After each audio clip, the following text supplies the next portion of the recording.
On April 15th, 2013, 2 homemade bombs exploded near the finish line of the Boston Marathon. As students living in the city, the attack was surreal. Most of us had never witnessed an act of terrorism, nor believed that something like that could happen to a city like ours.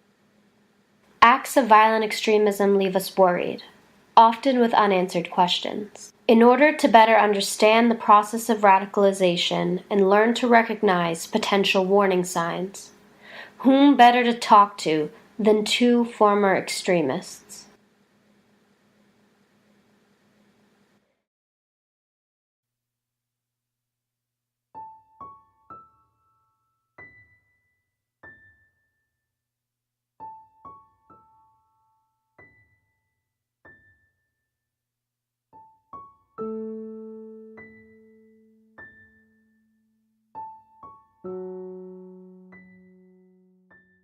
Hate groups in America have doubled in the past decade, and it may surprise you who's among their ranks. 22 dead, 59 wounded, many struggling for their lives right now in 8 different area hospitals in and around Manchester in England after the attack. I believe that we need to be separated. Whites and blacks need to be separated. I will fight anybody. And even if it was my own father that was bombing these people, I would fight him. I thought we could change Syria and bring down Bashar al-Assad pretty quick after I saw what happened in Tunisia, in Egypt, and Libya. If you want to be in the Klan, fight for the Klan. I fight for it 7 days a week. As a teenager, it was kind of, everything just kept escalating as I got older. My need to cause problems and to get like a thrill from disrupting things around me escalated.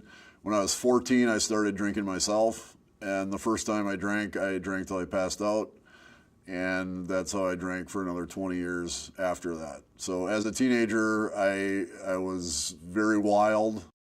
I got into punk rock music. I started running away from home. The first time I disappeared for a night was, a Saturday night. I didn't come back till late Sunday, and then I started disappearing for a weekend, and then disappearing for a week, and that escalated again to the point where one summer I had disappeared for about a month and a half before my mother found me. And when I disappeared, I went and hung out with like older punk rockers who were squatting somewhere, and I was doing whatever drugs I could get, drinking profusely, going to punk shows, getting in fights, stealing things. And the more like escalated that became, it was kind of like I could never get enough of it. I could never get enough alcohol, never get enough drugs, never get enough fast, hard music, never get enough of repulsing people, of breaking the law, of lashing out. It was always just like this ongoing thirst for that kind of stuff. There was a very important point in my life in my teenage period, because when I was 17, I had a house party at my house, and my uncle walked in on the house party. My parents were out of the country, and he told his brother to just make sure the house is okay, and I was having a party that day. And so he became very angry, of course. Everyone was, they left the house, and he made me feel so bad about what I did. He said, Mubin, people pray in this house, they read Quran in this house, and you brought this into the house? Shame on you. My first steps towards extremism, I think, it was that house party. That created a traumatic event for me. And what that does is it opens you up to receiving other ideas that you were not normally used to receiving.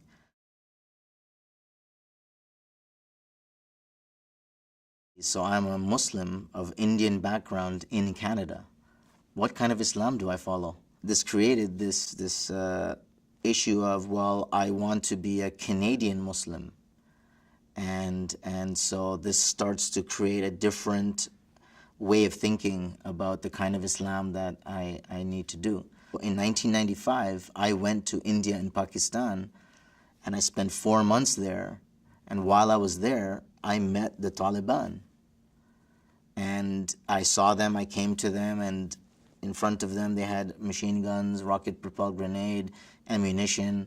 And they said to me, they said, if you want to change the world, you change it with this. And he picked up and held up the AK-47. So this affected my whole way of thinking about the world. Well, I was very much involved in a group identity of the punk scene. And I had like, you know, there was older punk rockers that I was really looked up to, and they kind of took me in, and so I wasn't necessarily like the leader of a group in that sense, but I certainly identified myself. My in-group was a like subset of a larger punk scene, and that's where I was when a friend of mine from the punk scene played white power skinhead music for me, and me and her boyfriend started a white power skinhead gang. And it was really inspired by that music. The music was rife with the imagery of like the Third Reich, talking about blood and honor and race and nation. And certainly like this group dynamic of we're the warriors, we're fighting for our people, we're saving our people from this ominous threat that's going to wipe us off the face of the earth. And within our group, we certainly felt value amongst ourselves as like being this important. That's how important we are. Like if we fail, the entire white race will be wiped off the face of the earth. And so it was very melodramatic and very romantic and seductive. And it was easy for us, once we kind of set the tone, to recruit other disgruntled white kids to join us. And my friend Pat and I, along with our friend Clayton, we started a skinhead band pretty much right away as soon as we started our skinhead gang. And with the band to be like a rally point for our group, the group grew pretty quickly, not only in like numbers locally, but also in recognition locally and nationally. We saw the world around us as really like a constant threat. Once you start buying into the white supremacist narrative of this shadowy Jewish conspiracy to wipe out the white race, everyone you see in your day-to-day life is an enemy. Because everyone who's not white is an enemy by default, and everyone who is white and isn't on your side is even more of an enemy. A race traitor was considered a more dire enemy than like your average black guy, because the black guy is just being a black guy. That's who they are, what they do. But like white people should be fighting for their race, and they're not. And we saw it as like if a white person wasn't with us, they were actively destroying their race. It was this, if you're not with us, you're against us kind of reasoning. And it's interesting that you see that repeated in all sorts of like in-group, out-group thinking. I struggled every day with this society is not Islamic, because then I did try, you know, I didn't just go to India and Pakistan.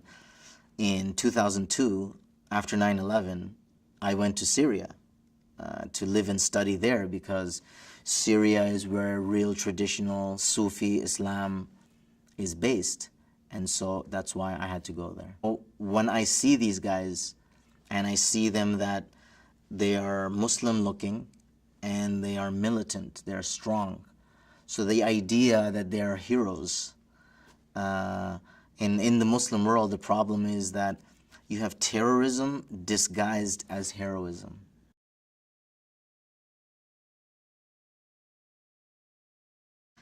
Because you can kill the other. You know, if they are the other, especially if they are hostile to you, then of course you can fight them. This is natural. To justify violence against other human beings, you have to willfully disconnect from your own humanity, because humanity by nature, by default, is a holistic thing. Like, we're all human beings, and as humans, we all have an equal capacity to do harm or to heal. And you have to willfully deny that truth before you can bring yourself to the point where you can willfully not just hurt other human beings, but like beat them near to death with your bare hands.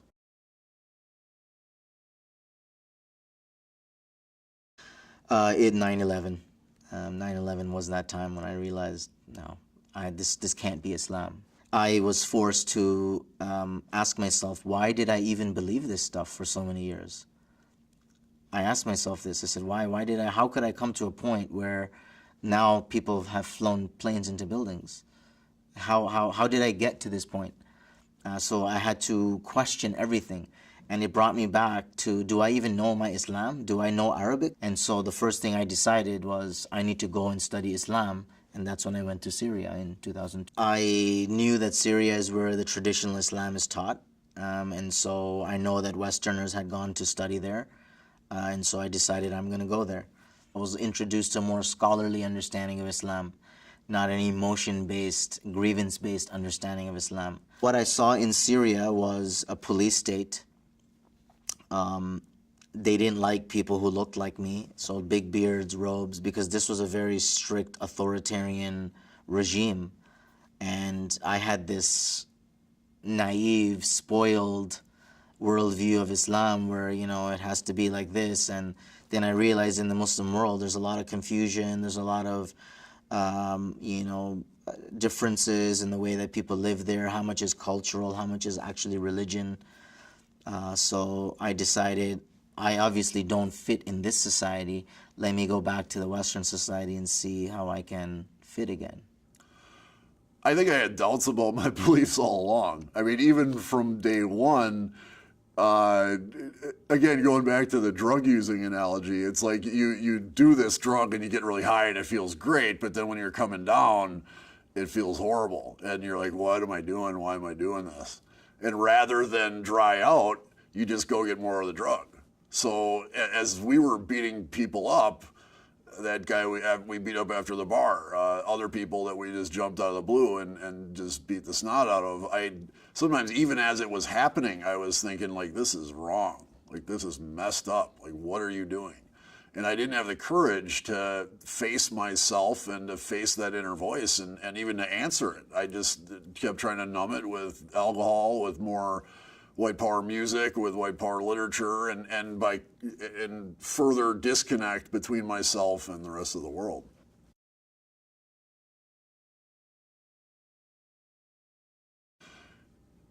Having worked for 7 years now in counter-violent extremism and in peace building and character development and working with young people, trying to help them make better decisions in their lives, I've seen all sorts of really glaring common threads from people who are involved in like every flavor of violent extremism.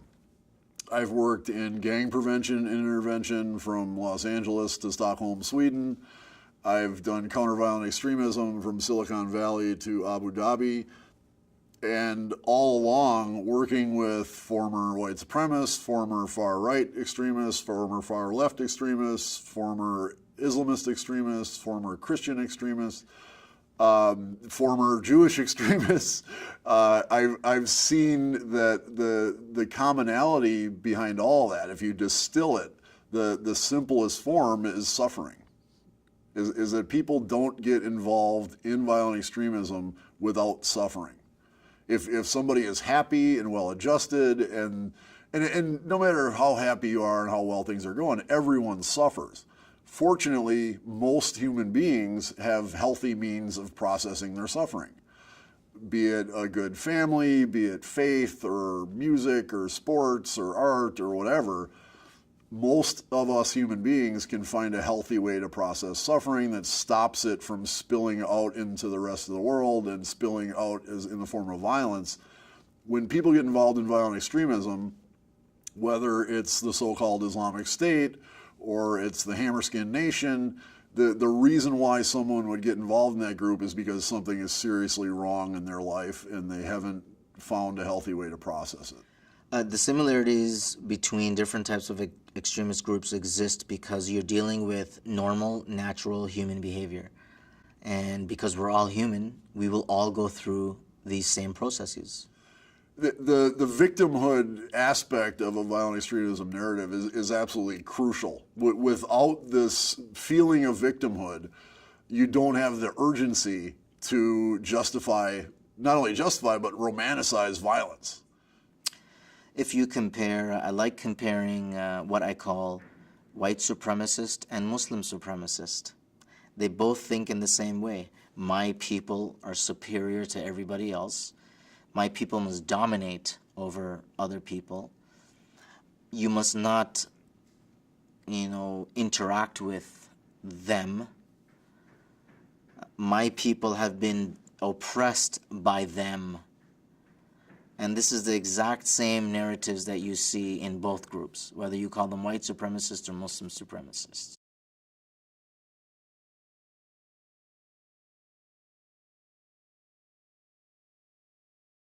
Why didn't we rebel 35 years ago when they took our schools away from us and began converting them into racially mixed jungles?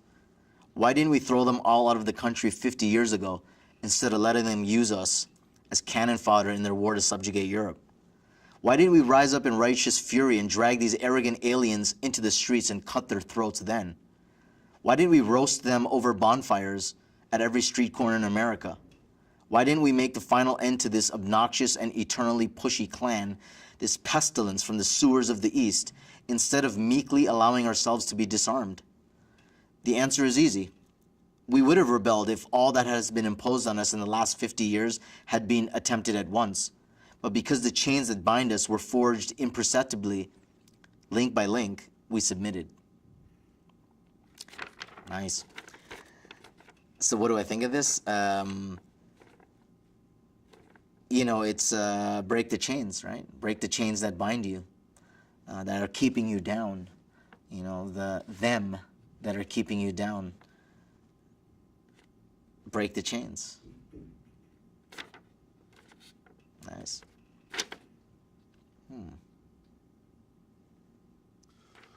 O community, indeed the world today has been divided into two camps and two trenches, with no third camp present, the camp of Islam and faith, and the camp of disbelief and hypocrisy, the camp of the Muslims and the Mujahideen everywhere, and the camp of the Jews, the Crusaders, their allies, and with them the rest of the nations and religions of disbelief, all being led by America and Russia and being mobilized by the Jews. Therefore, rush, O Muslims, to your state. Yes, it is your state. The earth is Allah's. Indeed, the earth belongs to Allah. He causes to inherit it whom he wills of his servants, and the best outcome is for the righteous. The state is a state for all Muslims. The land is for the Muslims, for all the Muslims. O Muslims everywhere, whoever is capable of emigrating to the Islamic State, then let him do so, because immigration to the land of Islam is obligatory. Thinking about that whole dialogue, to me, it's like, we must secure the existence of our race and a future for white children. It's the exact same. I could be, if you didn't understand English and you heard me saying one or heard me saying the other, you would get the same feeling from it. And that's by design. They're both of those mantras are meant to evoke that kind of feeling. So I love music, and I actually love listening to music in languages other than English, languages that I don't understand, because then the lyrics become like part of the music and part of the feeling, and I'm not distracted by the actual literal meaning of the words. Reading that, it reminds me of that works in a negative way as well as a positive way. If someone who only spoke Arabic was sitting in front of me and I rattled through that in English, and of course they'd recognize Allah, but if I rattled through a whole white power diatribe in English, they would get the same sense from it. It would seem to be like, all one thing. It would all kind of blend into one, because it's about, the words carry the same sense of separatism, the same sense of desperation, the same sense of hate and violence, and to me it just reinforces how similar we are as human beings, and how we all have the same capacity for harm.